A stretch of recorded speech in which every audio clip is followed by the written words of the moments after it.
verses 5 to 6.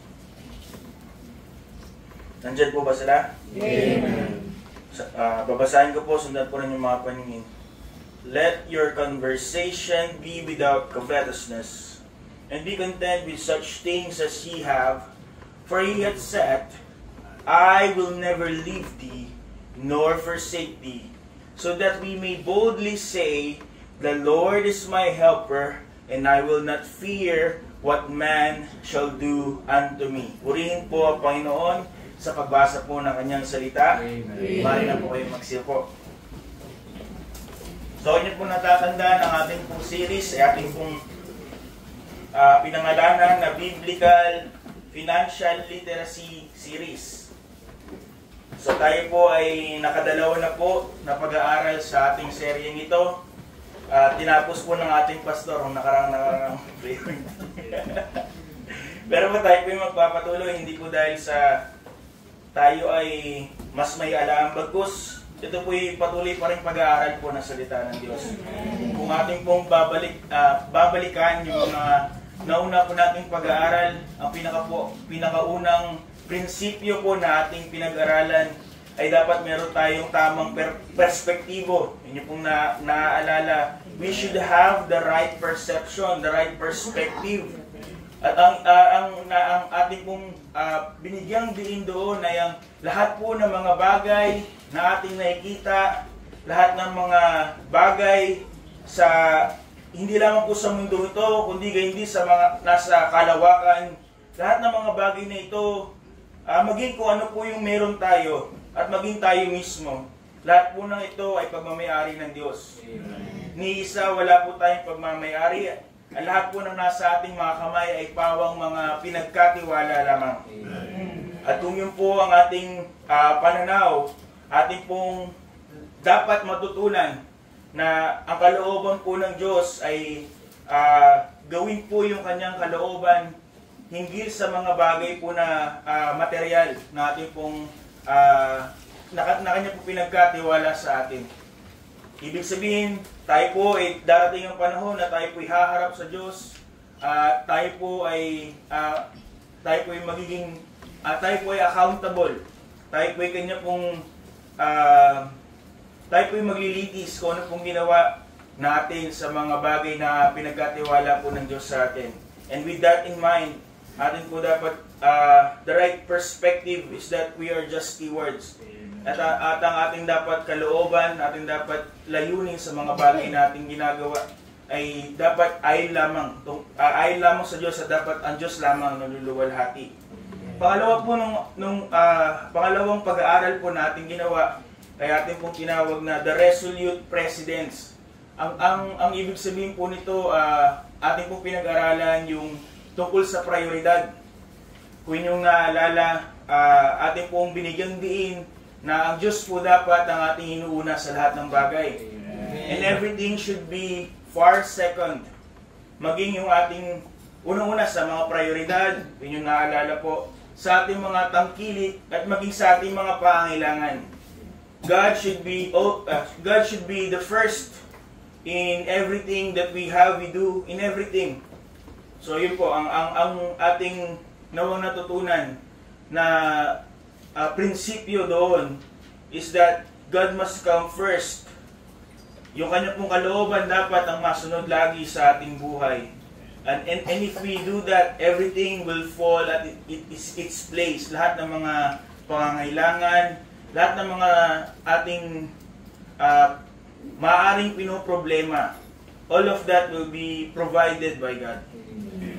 So sa ating pong pangatlong sermon, pangatlong preaching na pag-aaralan po sa ating serye, tayo po ay, again, dumako po sa verses 5 and 6 ng Hebrews 13. At ating pong simulan ang ating pag-aaral sa isang tanong. At hindi ko po ine-expect that we will sabay-sabay tayo sasagot dito. But you have to answer it in your own selves. So the question is, do you have enough? Meron ka bang sapat? Sabi po ni G.K. Chesterton, May dalawang paraan.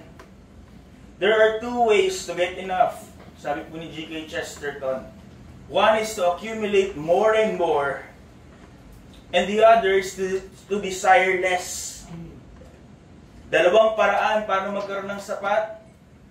Kumamkam ng kumamkam. Magkaroon ka ng magkaroon.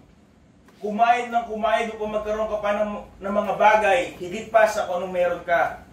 And the other is to desire less. Maging kontento sa kung anong meron ka. At hindi ka na humanap pa ng iba. And if we look around today, sa panahon po natin ngayon, may kita po natin that this world, ang kanila pong pinipiling paraan ay yung una. Ang pananaw, ang mensahe po ng mundo sa panahon nito is loud and relentless. To get more, to earn more, and to have more. Everywhere we look, in social medias, o kaya naman everywhere we ask, sa mga katrabaho, sa mga financial advisors, lahat po ay nagbibigay ng emphasis in accumulating things, on getting the most value for money, on upgrading your lifestyle, on reaching the next financial milestones. Tayo po ay nasa kulturang obsessed with gain, ng pakinabang. Ang mga pinansyal na mga advices that we can get today ay hindi na po about having enough and having enough to be prepared for tomorrow. But instead, ano na po ang maririnig natin? Ano na po ang ideya ng financial stability? It has evolved into endless pursuit of more.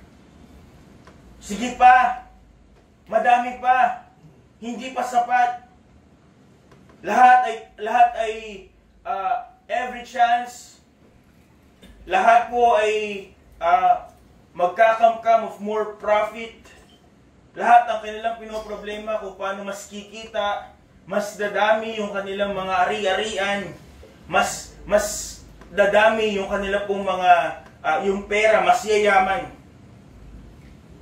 Kaya nga po, kahit mga bata siguro ngayon, we are really familiar with such phrases katulad ng grinding hard, ng hustle, securing the bag. May kita po natin mga influencers na maaaring sinusundan sa mga social medias kung paano po nilang finuflaunt, pinangangalandakan ang kanila pong paraan, lavish lifestyle. Pinapakita lahat ng mga bagong gadgets, mga magagarang sasakyan, at lahat ng kanilang mga possessions na kanilang pinaghirapan. And if we look, and if we follow them, malalaman natin yung kanila pong pananaw sa buhay, na yun po yung kanilang goal, yun po yung kanilang measurement ng fulfillment. They flaunt their lifestyles as if the fulfillment can be measured by figures and assets. At ang kanila pong mensahe ay malinaw. Unless you have more, you are behind. Unless you chase harder, you are missing out.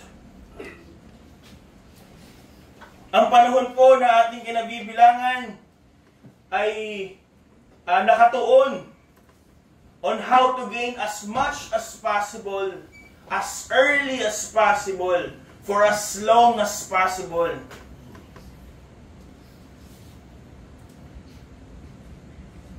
In a first glance, this looks like noble intentions just for securing the future. Ngunit ang katotohanan po, beneath all these modern ambitions lies a subtle poison. May kita po natin sa likod ng mga ambisyong ito sa pagsusumikap ng mga tao. May kita po natin sa likod nito ay ang materialismo. Behind every glittering promise of financial freedom, may kita po natin the spiritual bondage that you don't have enough. Sino sa mga sinusundan natin ng mga mayayamang tao, mga kilalang tao, na tumigil na sa kanila pong pag-abot sa kanilang mga pangarap, sa kanilang mga goals sa buhay. The more that they gain, the more that they want. At yun po yung malungkot na realidad po ng mundong ito. They are chasing for financial freedom. Ngunit sila po ay nakatanikala sa pagnanais ng higit pa.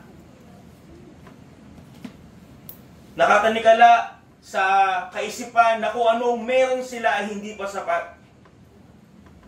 Kaya po, mensahe po natin sa gabing ito, the third serving of our series, ay ating pong pinamagatang The Restrained Posture. Resist the root of ruin. The restrained posture, resist the root of ruin. So yung salitang posture, familiar po tayo dito. Ito po yung tindig. Ngunit hindi po tayo tumutukoy sa physical na katayuan ng isang tao, but rather we are referring to the inward bearing of the heart, paninindigan ng puso. And we use yung descriptive word na restrained to emphasize na ang ninanais ng Diyos for us tonight is to have a disciplined heart. Puso na may kahandaan to resist yung hatak ng worldly desires at hindi nagpapatinag sa kasakiman, but rather ay nagtitiwala, rests upon the all sufficiency of God. At nawa po ito po yung ating panalangin na bigay po sa atin ng Panginoon sa gabing ito.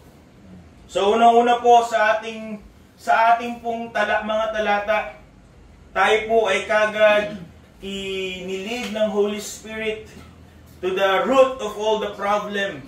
So first, notice with me the covetousness. The covetousness to renounce. Una-una po makikita natin na ang Diyos po ay hindi walang pakialam sa ating pamumuhay. God deeply cares about our conduct, our desire, the motives that shape our daily choices. Kaya nga po, kung tayo po ay pamilyar, naway marami na pong pamilyar sa atin, kung hindi pa po lahat, ang word po na conversation dito ay hindi po basta pag-uusap lamang. Parte po yun ng nais ipakahulugan. But the word conversation here ay tumutukoy po sa paraan ng pamumuhay. The word conversation encompasses our entire lifestyle. Hindi lang kung paano tayo magsalita, kundi ganoon din po paano po tayo makitungo sa iba, paano po paano po tayo mag-isip, ano po yung ating mga ninanais. Pinapakita po dito yung ating paraan ng pamumuhay at higit lalo na po ang tinutukoy po dito yung laman ng ating puso na nagre-reflect po sa ating panlabas na anyo at sa ating mga aksyon.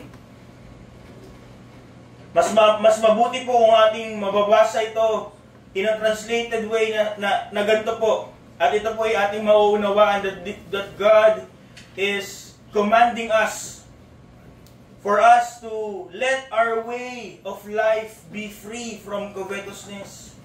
Yung ating pamamaraan po ng pamumuhay, ninanais, tayo po inuutusan ng Diyos na ating paraan ng pamumuhay to be free from covetousness. So the Greek word po na ginamit sa covetousness, ang ibig sabihin po, literally, ang ibig sabihin po nito ay the love of silver. Or sa ibang mga translations, may kita po natin the love of money. Kaya ang may kita natin ng mga ibang pagsasalin po dito is that let your way of living be free from the love of money. So ano po ang dinidescribe dito? Katulad po ng naging pag-aaral po natin nung nakaraang dalawang prayer meeting, hindi lang po pag tumutukoy po sa wealth and riches o money ang Biblia, hindi lang po ito tumutukoy sa actual money, not just riches, but rather, kung inyo pong naalala, it is something in compared to nothing. Kaya po ang dinidescribe po at ninanais na iwaksi ng Diyos para po sa kanyang mga anak, dinidescribe po dito ay puso na malayo sa Diyos. Ito po yung puso that indulges greed and stops at nothing for its restless desires. Sakim at mapag-imbot na puso. Ngunit ganoon nga po, marahil sabihin natin, wala naman akong pera eh. So ligtas ako dito. But the scripture shows that covetousness extends far beyond wealth. Kung ating pong babasahin sa moral law, sa 10 utos, God has commanded us in Exodus 20 verse 17. God has given His command in Exodus 20 verse 17. Sige pa, basa. Ready? Read.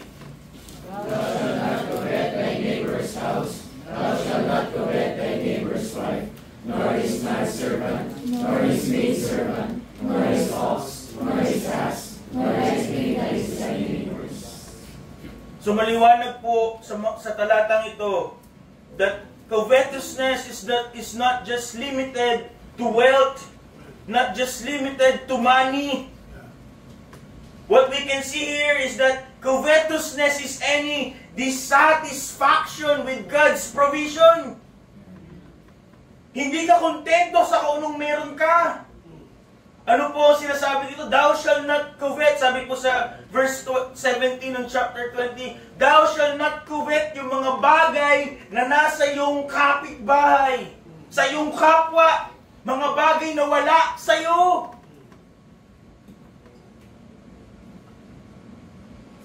Covetousness is a relentless desire. Hindi napapagod, hindi natatapos, hindi napapawid pagnanais sa mga bagay na hindi binigay ng Diyos sa atin. And to be covetous ay ito po ay nagpapakita na tayo po ay hindi satisfied kung ano po yung pinagkaloob, pinagkatiwala ng Diyos sa atin.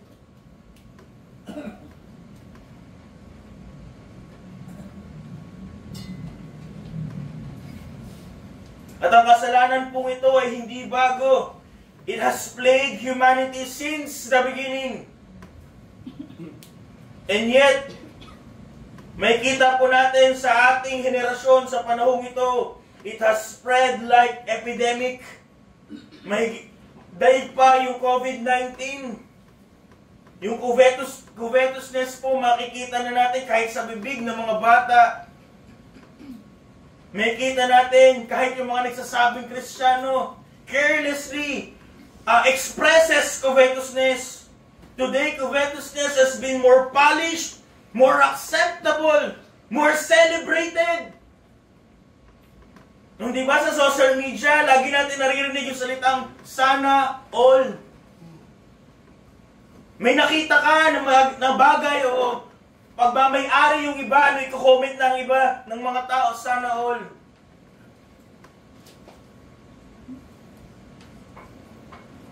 Hindi tayo nagiging maingat kung tayo rin po ay kung tayo po ay nagsasambit ng ganun. Para kasing tanggap na eh. But in reality, ano pong pinapakita nun? Pag-iimbot. Yung wala ka, gusto mo rin, meron ka. It reveals a deeper longing for what others have and you don't. O kaya naman po, yung nakikita natin sa Twitter, madalas sa Twitter, yung manifestation. May kita natin sa mga influencers nating pina-follow. Manifestation, ano pong sasabihin? Magpo-post siya na sasabihin. Minamanifest ko tong bagay na to. Kiniklaim ko tong bagay na to. Sounds noble. Ngunit ano po pinapakita natin dito? Ano po pinapakita in those claims? As if yung positive thinking ng mga tao could twist the hand of God. Na parang mauuto mo ang Diyos. Na ibigay sa'yo yung bagay na wala ka pa. And what will people do for their manifestations? Ubusin na yung lakas, oras, para kanilang makamit yung kanilang minanifest. Hindi po ito mga harmless na kataga. Hindi po ito mga harmless na mga kinds of post. Ito po ay covetousness repackage. Pag-iimbot, pagmamahal sa salapi. At ilan po sa atin are guilty of this. Sabi po ni Dr. John MacArthur, covetousness is the sin that nobody admits to. Yet it is the root sin behind nearly every other. Dadaan sa biro. But we have hearts that are covetous. Itatago sa ambisyon. Itatago sa pangarap. Itatago sa plano. Sasabihin for self-improvement. They will justify it. At sasabihin, ako lamang ay may pangarap. I am just dreaming. Ngunit maliwanag po mga kasulatan. Ito po ay puso nagsasabi that what God had given that person is not enough.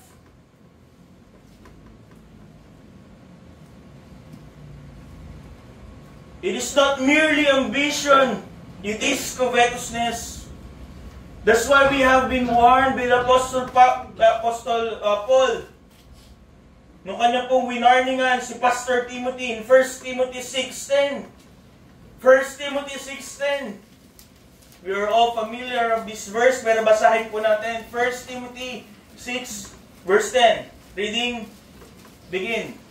The love of money is the root of all evil, which was not perfected after ye have heard from the faith, and pierced themselves through with many sorrows.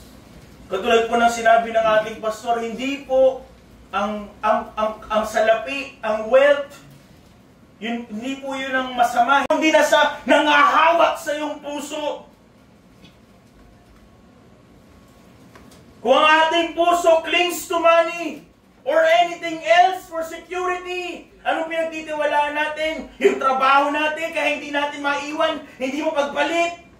Kaya hindi mo kayang iwanan o kaya mag-excuse man lang. Because that is your means of your security. Yun yung iyong pinangahawakan. At ano pong nangyayari? Ito po ay para nagiging kabulukan. This is covetousness, anything that we love, any possession, any material thing na mas ating inuuna, pinapahalagahan, binibigyan ng atensyon, binibigyan ng oras, anything na ating pong inuuna kaysa sa Diyos. Tayo po ay guilty ng covetousness. At katulad po ng warning ni Dr. John MacArthur, ito po ay parang spiritual na cancer. Marahil sa simula, maliit na bagay, but from covetousness springs out all other sins. Sa pagmamahal sa salapi, higit sa Diyos, the person are being drawn away from God. Ilan na nga po ba yung mga naging kasama na nung wala pang trabaho, sobrang sipag sa paghihiling ng panalangin. But when they got yung katugunan sa kanilang dalangin, hindi na nakita. Hindi na mapagpalit yung kanilang trabaho.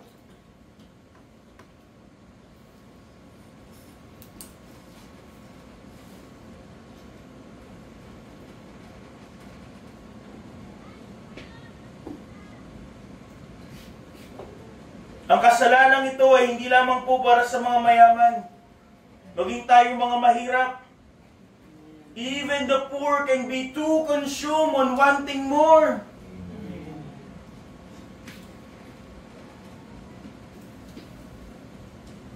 Dahil meron kang inimbot na bagay, people can be driven to lie. Sasabihin mo, may pasok ka o ganun. O meron kang something na ginawa ng importante. O kaya naman, it will drive people upang magnakaw, mandaya, magsinungaling.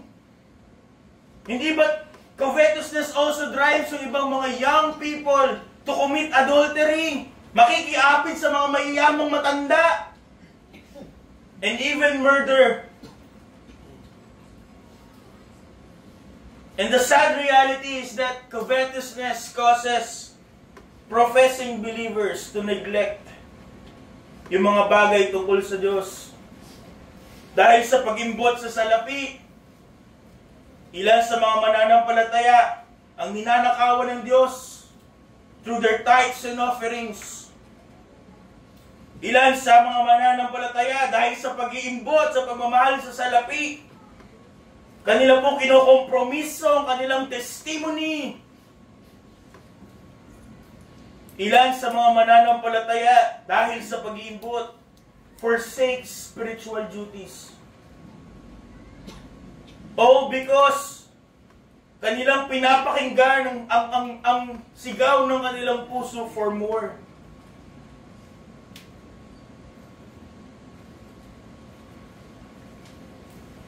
Ang nakalulungkot na katotohanan, it doesn't take much upang ang ating puso ay ilayo mula sa Diyos. Maliit na OT, magkano lang kikitain pagpapalit niyo Diyos? Uubusin ang lakas para sa trabaho. Pagdating sa mga gawain, pagod. Hindi pa nga kayo may-ari ng mga kumpanya eh.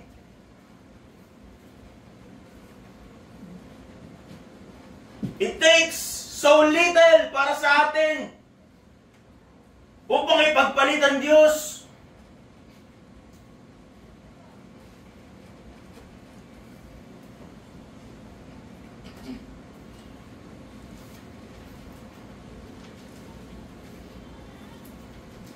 And of all the sin, covetousness dethrones God and enthrones yung sarili. Dahil sa pag-iimbot, dahil sa pagnanais na magkaroon pa, magkamkam, kahit na hindi nakalooban ng Diyos, tutuloy pa din. Because of covetousness, covetous people, ang kanilang pagtingin sa Diyos ay maliit. At mas lumalaki yung mga blessings na galing sa Diyos. At kung hindi pa po maliwanag, covetousness is idolatry. Pagmamahal sa regalo higit sa nagbigay. Pagtitiwala sa mga tangkilik more than the provider. And worshiping the blessing over the blessor. So tonight we have to ask ourselves, tanungin po ang ating mga sarili, ang ating mga pagmamay-ari ba, ang mga bagay ba na sa ating kamay ay nangahawak sa ating puso? Does the possession in our hands possess our hearts? Sino? Ano ang Diyos ng buhay natin? Maliwanag po ang salita ng Diyos. We are called to renounce covetousness. In any form, in any way. So next notice with me, may kita po natin sa ating teksto, hindi lamang po yung problema, but we are next led to the remedy. May sakit. Ang sakit ay pagiging pagmamahal sa salapi. Ngunit ibinigay din po yung gamot doon. So notice with me in our point to contentment, to relish. Ang gamot sa pag-iimbot ay pagiging kontento. Ang sigaw ng pag-iimbot is, I need more. Gusto ko pa. While contentment calmly declares, I have enough. Meron akong sapat. But killing covetousness with contentment is easier said than done. Sapagkat po ang ang kawalan ng kakontentuhan ng tao ay nakatatak, nakaukit sa ating fallen nature. In the eternity past, si Lucifer, who was created in beauty and splendor, was not satisfied with what God had given him. He was discontented. That's why he let his pride upang hatakin pati yung 1/3 ng heaven to rebel against God. Because he was discontented, he desired the throne higher than than our God. And what happened? Si Lucifer, na ginawa ng Diyos, maganda, he is now known as the adversary. Siya na ngayon, Satanas. And the same spirit of discontentment has found its way in the Garden of Eden. Si Eva po at si Adan had every reason to be content. Lahat ng bagay ay ibinigay ng Diyos under their authority. Lahat ng kanilang pangangailangan can be easily be met. Ngunit sa pamamagitan po ng buyo ng dyablo,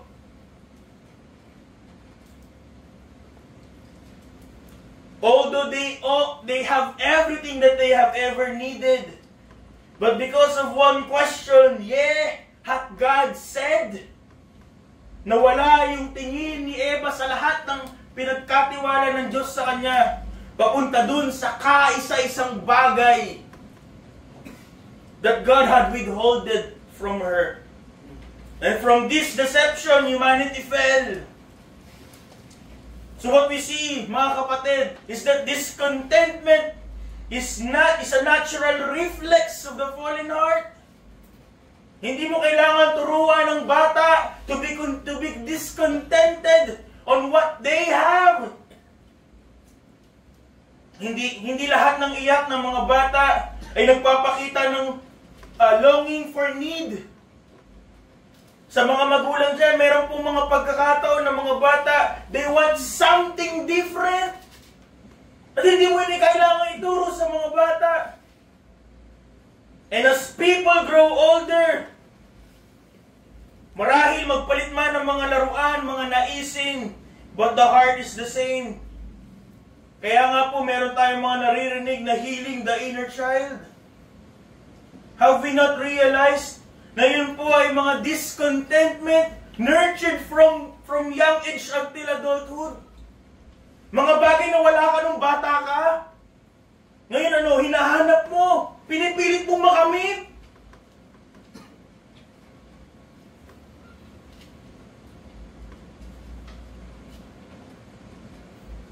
And beneath it lies the same spirit ng kawalang kakontentuhan.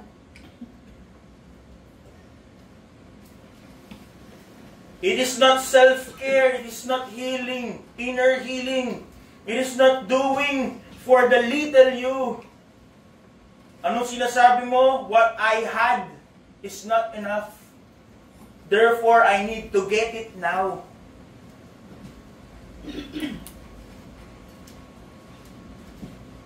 Marahil marami magsasabi, I work hard because I came from nothing. Galing ako sa wala kaya hindi mo ko masisisi.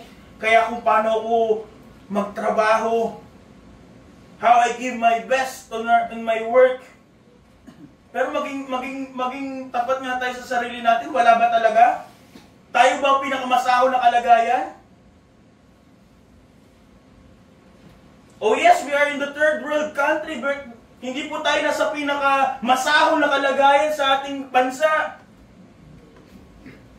Pag sinabi ba na ilagay lahat ng gamit mo, malalagay mo ba yun sa isang bag?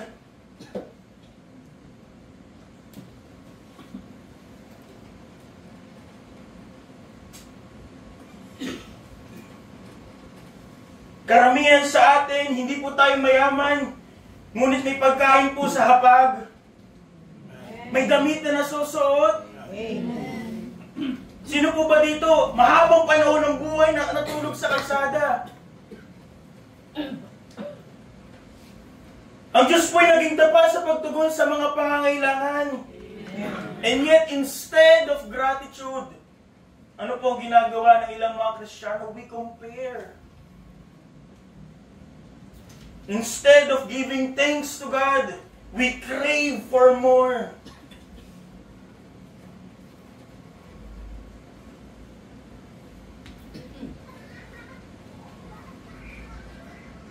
Sa bawat advertisement na ating nakikita, what we see is that the world is preaching discontentment.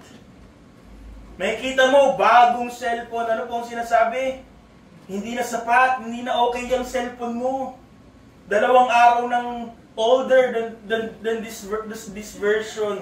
Buy a new one. Lahat ng advertisement na makikita po natin, ano po ang mensahe? What you have is not enough. Kung anong meron ka, hindi yung sapat. You have to get more. You have to be more. And you have to do more. Ano kailangan mo? Faster than what you have. Bigger than what you have. Newer than what you have. Better than what you have. Kailan po ba natigil ang advertisement at sinabi, we have reached the peak of this technology. We have reached the peak of this product. Laging meron pang mas. Kaya po ang katotohanan, hindi po yung acquiring more will give us contentment.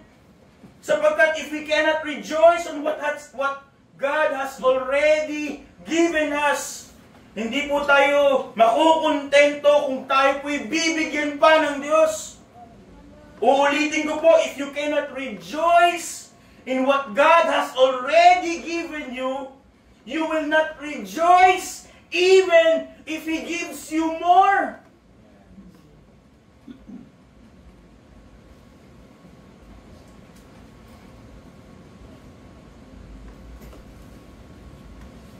True contentment, mga kapatid, tunay na pagiging kontento ay hindi po nahahanap in having everything that you want. True contentment is found in wanting everything God has already provided. Uulitin ko po. To be content, yung contentment cannot be found kung ating makukuha lahat ng ating gusto. Ngunit we will achieve contentment, magiging kontento tayo kung ating tatanggapin, i-appreciate na naisin lahat ng bagay na pinagkatiwala ng Diyos sa atin. Amen.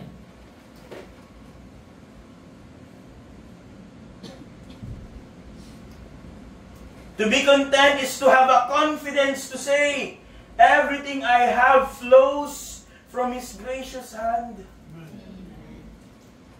Hindi po ba yung ating lakas, kakayahan, mga oportunidad, at kahit po yung hangin na ating pong hininga,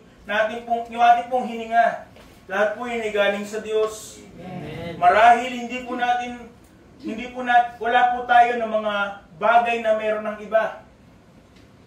You may not always have what others have, but you have exactly what God in His wisdom knows you need. Hindi lahat ng pagkakataon nasa iyo lahat.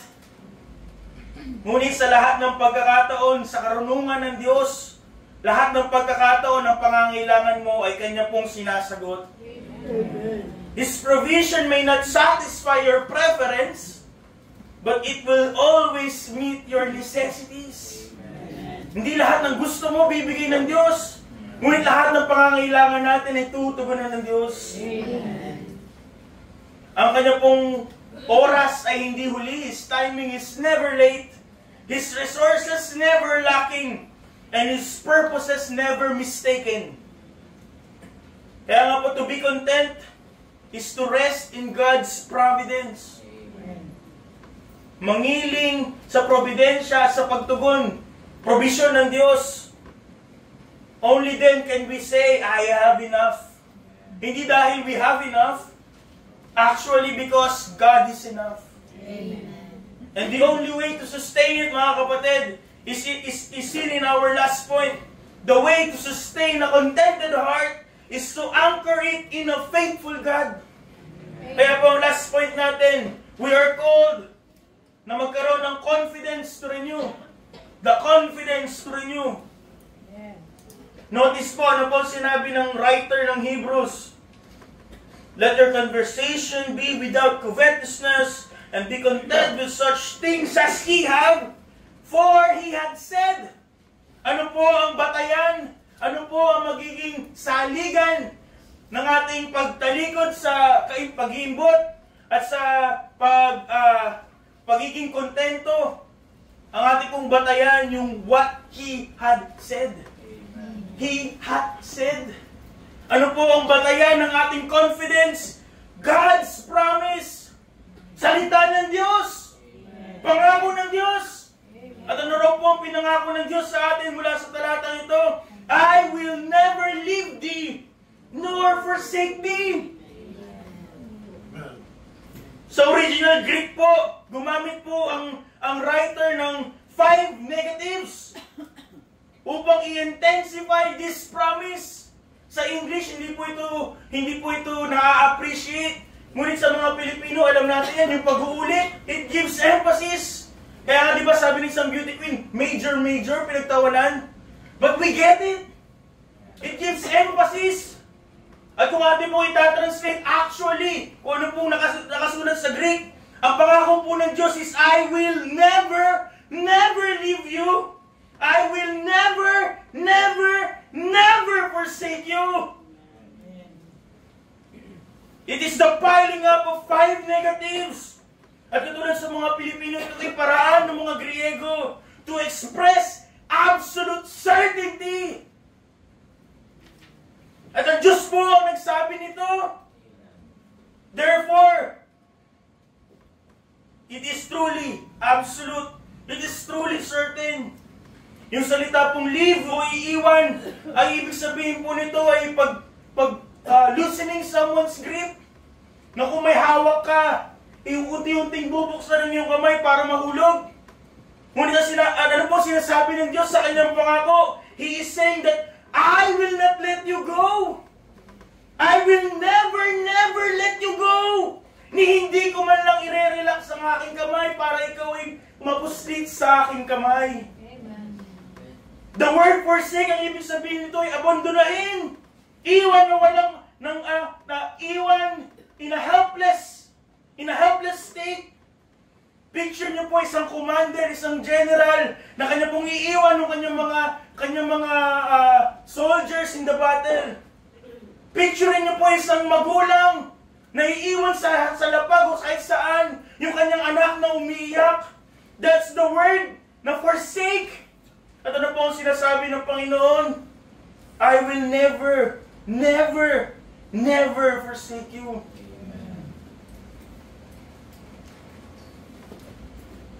From this promise, atin po dapat maunawaan na hindi po ito nangangahulugan na wala ng problema, wala ng hirap, wala ng sakit, wala ng pangangailangan.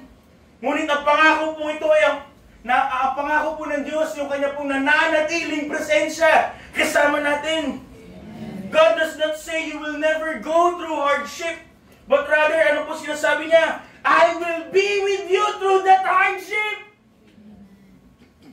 Ang Diyos, nakasama ni Meshach, Shadrach at Abednego sa loob ng hurnong apoy. Ang Diyos na nagtigom ng bibig ng mga leon sa yungin ng leon para kay Daniel, still walks with His people today.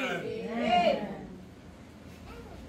And when money runs out, ang Diyos ay nandyan pa rin. Amen. Kung malubha ang karamdaman, God remains faithful. At sa mga gabing napakahaba, mga panalangin at tila bagay hindi dinidilig, Ang Diyos po ay hindi bibitaw. At patuloy po tayong poprotekta, nahahawakan sa kanyang kamay. Sabi po ni Charles Spurgeon, if God be near a man, all the world may be against him, but it matters not. The presence of God is all he needs. Amen. Kung ang Diyos, ang presensya ng Diyos ay nasa tao, kahit pa ang buong mundo maging kalaban niya, wala ka dapat ikabahala. It doesn't matter. Sapagkat ang lahat ng kailangan natin, ang ating pinakakailangan sa atin, sabi niya po, yung presensya ng Diyos.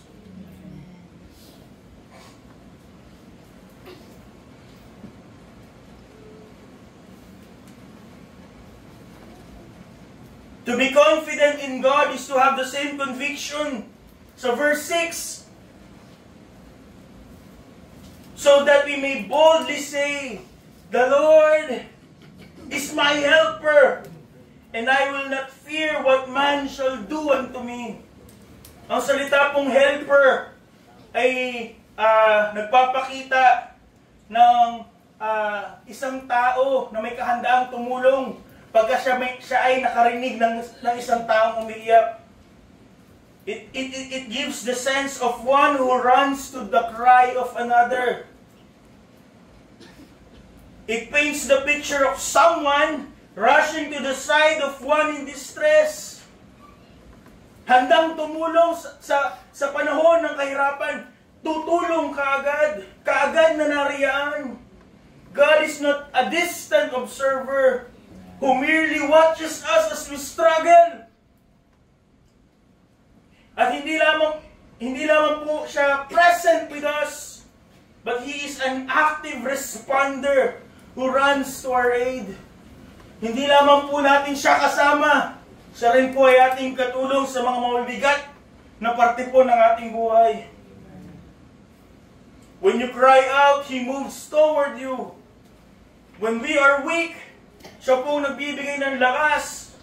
At kung tayo po'y nalulumbay, He upholds us.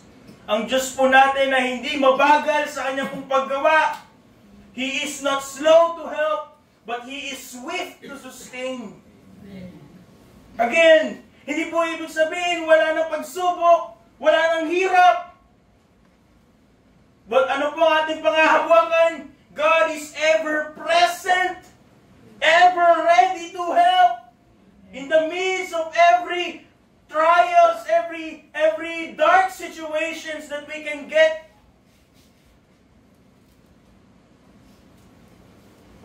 in times of need, He supplies strength beyond your strength. In sorrow, He gives you peace beyond understanding. In weakness, He becomes your sufficiency. Sa oras ng pangangailangan, magugulat tayo. We can do something na hindi natin naisip natin kayang gawin because hindi natin yung lakas. It is the strength that came from God. Sa mga panahon ng labis na kalungkutan, matatawa, magugulat ang ibang mga tao na ating makikita sa atin that we are not, hindi tayo katulad nila in dealing such situations because galing po sa Diyos ay kapayapaan that goes beyond any understanding. At sa ating mga kahinaan, we can go through, tayo ay magtatagumpay, not because of our own selves, but because in our weakness, God is our sufficiency. Kaya kung tayo mga tunay na mananampalataya, instead of covetousness, instead of discontentment, we should have the confidence to say that the Lord is my helper. I will not fear. Katulad po ng declaration na kinote ng writer ng Hebrews, ng Salmista in Psalm 108 in verse 6.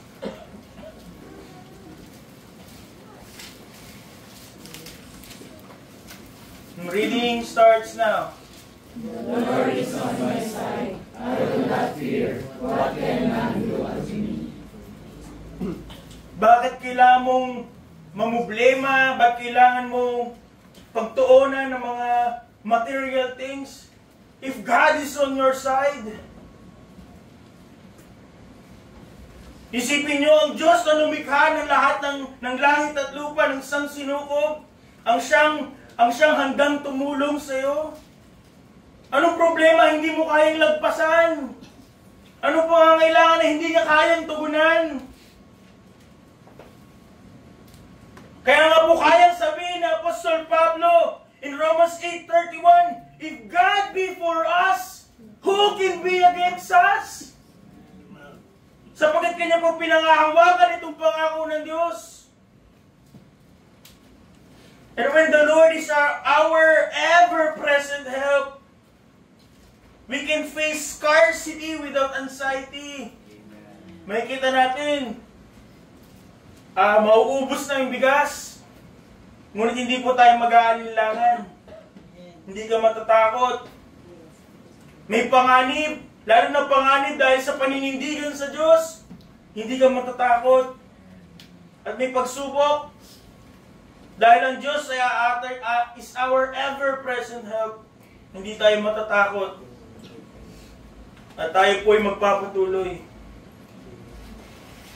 So what we see here, hindi po masama yung pagiging masigasig sa trabaho, hindi masama yung pagtatrabaho, katulad ng binigyan diin po ng ating pastor o nakaraang pag-aaral natin. At hindi po ibig sabihin ng pagiging kontento is to be complacent. Na parang, bahala na. Wala na lang akong gagawin. But contentment is confidence in God's sufficiency. So yan niyo po, magtapos tayo dito. Nagsimula po tayo sa isang tanong. Inyo po bang naalala? The question is, do you have enough? At nawa po sa ating pag-aaral sa gabi nito, we have found the right answer. Nakita po natin yung pag-iimbot, pagmamahal sa salapi, materialism, must be renounced. Sapagkat hindi po ito maliit na kasalanan. Hindi po ito small flaw. Ito po ay kasalanan na nagdudulot ng maraming kasalanan. And also, it is a direct insult to God. Every time we covet, every time we complain, every time na hindi tayo satisfied on what God has given us, and we want to do it our way, we are declaring with our hearts and with our lips that na ang Diyos po ay sinungaling. Na ang kanyang presensya ay hindi natin nararamdaman. At ang kanyang tulong ay hindi nakakatulong. Every time we commit covetousness, we tell God in His face, He's a liar. Ngunit isa lang ang sinungaling, tayo yun. Covetousness makes God out to be unworthy, untrustworthy.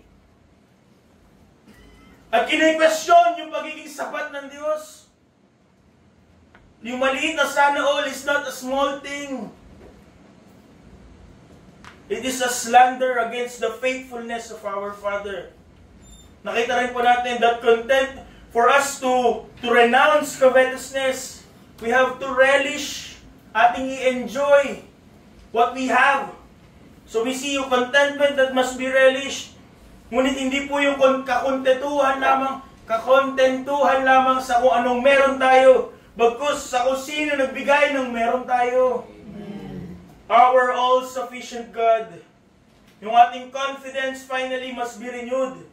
Not in what we can hold, but who holds us. The one who promised that He will never leave us, nor never forsake us. Kaya mga kapatid, ang katotohanan pong ito nawa ay maghubog sa atin, sa ating mga, on how we face this life. Pag dumating ang mga pangangailangan, hindi na tayo mag-aalinlangan. Pag may binigay ang diablo na patibong, something na sinasabi niya better, bigger, stronger, ating maaalala, we will not fall into that trap at ating maalala. that God will never leave us. Sa mga pagsubok, tayo po ay magkakaroon ng kapayapaan because God, we know God is our helper. At sa mga pagkakataon na tayo po ay tutuksohin ng dyablo, maririnig natin sa ating mga social medias, the world shouting, "You don't have enough! You need more!" Nawa po, tayo po ay sasagot sa pamagitan ng pananampalataya that my God is enough. Amen. Na ang Diyos ko ay sapat, hindi na ako mangangailangan. So sa ating pagtatapos, babaunan ko kayo ng tanong, do you have enough? Kayo po ba'y may sapat? At kung ang Diyos po ay inyong Diyos, oo ang sagot. You have more than enough. You have enough grace for today, enough strength for tomorrow, and enough mercy for eternity.